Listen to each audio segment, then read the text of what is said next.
Պատակի հետապնդումին ինչ իրավիճակ։ Լրություն ժողովուրդ, սահմանային իրադրությունը ես գնահատում եմ հարաբերական կայուն։ Այո, կարակոսներ հնչել են, հնչում են, բայց դրանք նպատակային չեն, թիրախային չեն։ Այն կարակոսները, որոնք կոնկրետ թիրախավորում են, դրա մասով մեր պաշտոնական լրահոսը երատեսչության ինքը տեղեկատվություն տալիս։ Իսկ նպատակավորն է, ինչ նպատակ է հետապնդում պաշտպանության նախարարն ասել, վերջի կրակոցը Ադրբեջանը պատճառաբանել է, որ ինքը չէ, ով է։ Միանշանակ ադրբեջանական կողմը կպատճառաբանի, որ ինքը չէ,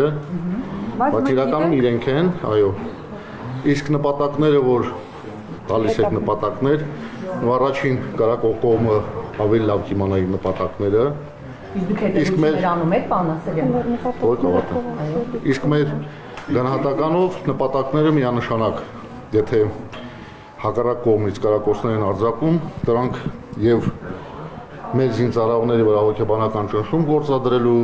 սահմանային բնակության վրա նույնպես ճնշում գործադրելու, բայց փաստն այն է, որ մենք դրան ուշադրություն չենք դարձնում, շարունակում ենք մեր բնականոն ծառայությունը եւ իրադրություն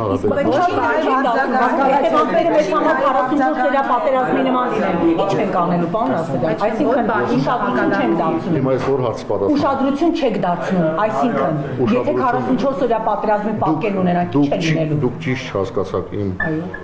պատասխանը, ուշադրություն չեն դարձնում, դա չի նշանակում, որ Հայաստանի զինված ուժերը չեն շարունակում իրենց առջև դրված խնդրի կատարումը, մենք շարունակում ենք հետախուզության վարումը բոլոր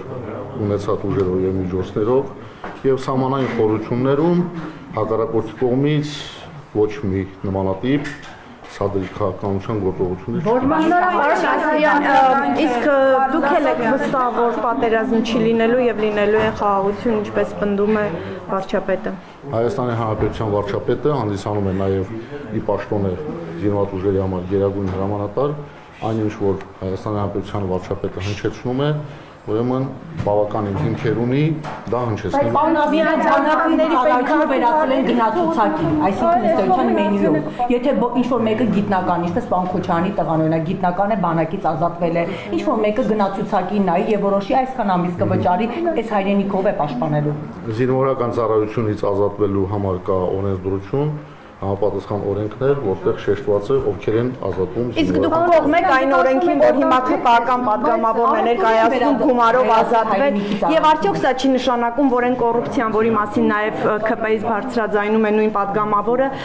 հնարավոր չէ այդ կոռուպցիայի դեմ փաստորեն պայքարել եւ դա բերվում է օրինականության դաշտ։ Կառավարության նիստում քննարկման ընթացքում պաշտպանության նախարարը, մեր գերատեսչության ղեկավարը ներկայացրել է տեսակետ եւ այդ տեսակետը միայն պաշտպանության նախարարի տեսակետը չէ, դա ամբողջ գերատեսչության ղեկավարության տեսակետն է, այդ թվում նաեւ Հիմա գումարով ազատվողները շատ են, պարոն Ասելյան։ Դուք ձեր որդիներին կհամաձայնեք փողի դիմաց Առաջիկայում հանձնաժողովի կազմով կլինի քննարկում այդ օրինագծի մասով եւ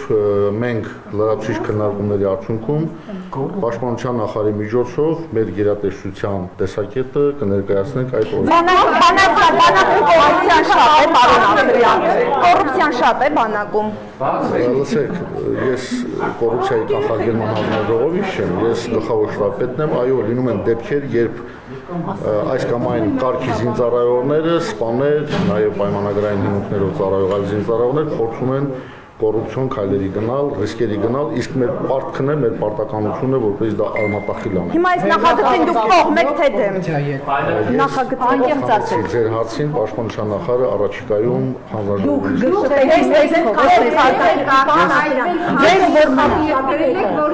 Մինչդեռ Պապիկյանը ասել է, որ այնքան էլ չի առարկում այդ նախագիծը։ Ինչքանով է ճիշտ այդ ինֆորմացիան։ Լսեք, մենք որպես զինված ուժերի ղեկավարներ, ղեկավար կազմ, մենք շահագրգռված ենք, որպես զինված ուժերը համալրվեն առողջ, բանիմաց, կրթված զինծառայողներով, այսինքն քաղաքացիներով, իսկ գլխավոր շտաբի պարտքն է այդ համալրած զինծառայողներին ուսուցանել, շարունակել կրթելը, նրանց պատրաստել, ներդաշնակել եւ պատրաստ լինել մարտական խնդիրների կատարմանը։ Իսկ այս նախագիծը հակառակ դրան կգործի, եթե ընդունվի։ Առաջիկա կառավարության նիստում հանձնաժողովի կազմով պաշտպանության նախարարը բազմաթիվ փաստարկներով կներկայացնի։ Պարոն Անդրեյան,